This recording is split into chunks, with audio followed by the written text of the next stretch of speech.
Welcome back, everybody. We officially made it. We survived the summer. NFL's officially back, week 1. Let's get started. Packers and Bears. This game was boring. I mean, it was boring from the start. Mitch Trubisky didn't look like he knew how to throw a ball. Aaron Rodgers didn't exactly look great and either. Yeah, this game was really bad, but Packers prevailed, winning 10-3. Aaron Rodgers was more like himself than Mitchell Trubisky was an average quarterback. Yeah, I'd say so. I mean, that's really all we need to say of it. And Packers get a much important division win on the road. So, props to them. And the next game, Chiefs and Jaguars. This game was weird. There was a lot of news coming from this one. You have the Nick Foles breaking his clavicle. Which you have Tyreek Hill injuring his clavicle, I think. It was like his sternum shoulder area, they said. You have Patrick Mahomes hurting his ankle. But I don't really believe that's going to be... I don't know if he'll miss any time. The first two, obviously Nick Foles is going to miss an extended period of time. Out until at least, I think they said, probably November. Yeah. And then Tyreek Hill's missing a few weeks. And then you have Miles Jack getting ejected for throwing a punch in the game. That defense has no quality control. And but just also we need to mention the fact that Sammy Watkins... He had himself a day. I mean, he's not exactly a fantasy stud. No, and we're not going to talk about fantasy exactly today, but... I mean, near 200 yards on 9 catches for 3 touchdowns against a very solid Jags defense. Now, granted, I don't believe Boye or Ramsey. I mean, if anybody was covering it was probably Boye. Probably. For the majority of the game. And, I mean, first drive, 68 yards. Yeah. Against a defense that's supposed to be barring elite. Well, that defense got lit up for 40 points. And, Chiefs winning 40-26. It is Mahomes, so. Yeah. Well, another game that was really an oddball was the Atlanta Falcons at the Minnesota Vikings. No, we both picked Atlanta to go into Minnesota and surprise them, but Minnesota just really stood tight, and their defense was stout for the majority of the game. We really can't be too surprised about that. We all knew that their defense was good, but Atlanta's offense is also good. At least we thought it was. We thought it was. They were shut out for 3 quarters. And then they don't score until the 4th, and for some reason, they score their first touchdown and they go for 2. Yeah, that exactly didn't strike me well. I mean, you're down by a lot, so I guess trying to make up points there, but wouldn't you think it was a little too late? Yeah, I mean, it was already 28-0 at that point. You score 28-6, and then if you don't get it, with the final score being 28-12, that game. I don't know.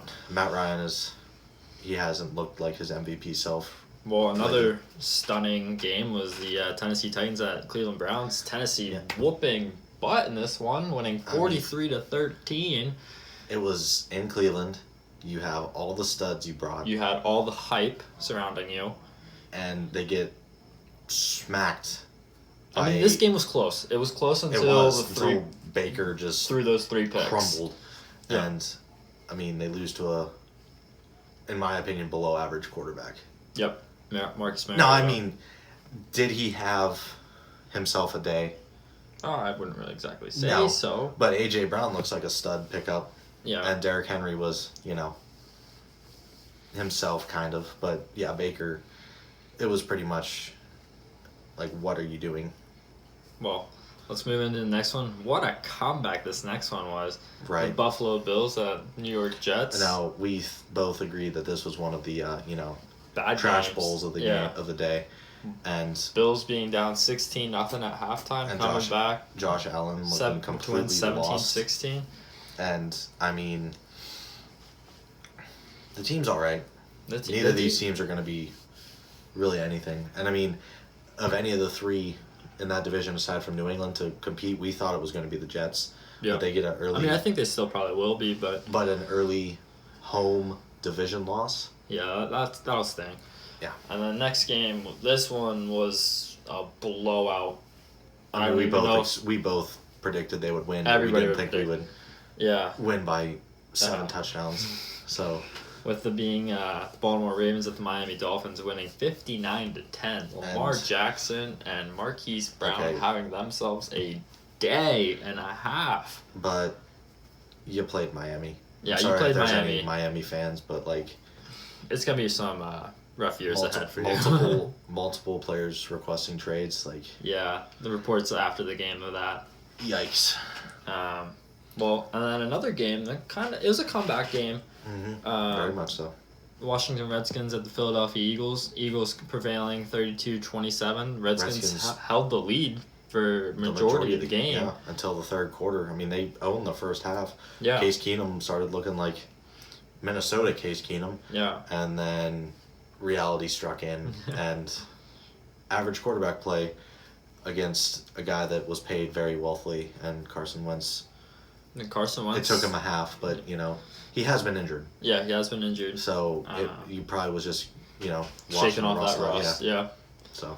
And the next game, Los Angeles Rams, the Carolina Panthers. This was a pretty good game. It was good. Rams winning 30-27. I personally didn't think it would be that close. No, but the Rams, for some reason, decided to keep Todd Gurley off the field, basically. It seemed like every time they got in the red zone, he was off the field. Yeah, which made no sense whatsoever. You take your bell cow running back off the field, what are you doing?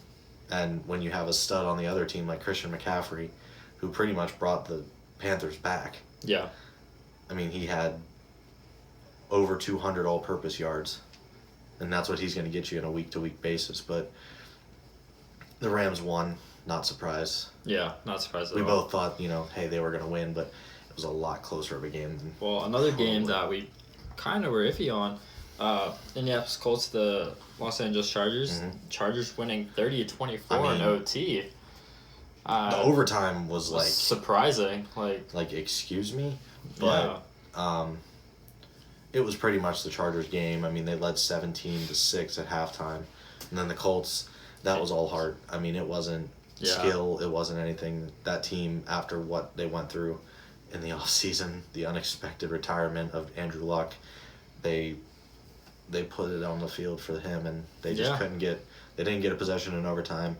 I personally think those rules should change, but that's for a different day. And, I mean, the better team won. Yeah. But with the better team, they are having running back issues, but Austin Eckler pretty much said Melvin Gordon isn't necessary. Melvin Gordon who? Yeah. I mean, pretty much. Game-winning touchdown, had 3 touchdowns on the day. But the guy's, he's not your prototypical build of a running back. He's not your power back. No, but he can catch. He can catch out of the backfield. The thing that scares me, he's relatively short. Yeah. Well, moving on. This game was a lot closer than I thought it would be.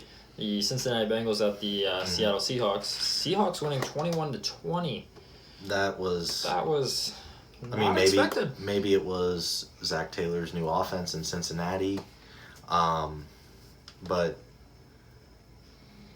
I mean, Zach Taylor has the league leader in passing yards after 1 week in Andy Dalton, which, when do you ever thought you would hear that? Never. And John Ross, who seemingly is having a career resurgence after one Reborn. game. 7 catches, 158 yards, and 2 touchdowns. That was odd. Yeah. Especially because now everybody considers him a bust. I'm sure even the Bengals did. He changed his number, for crying out loud.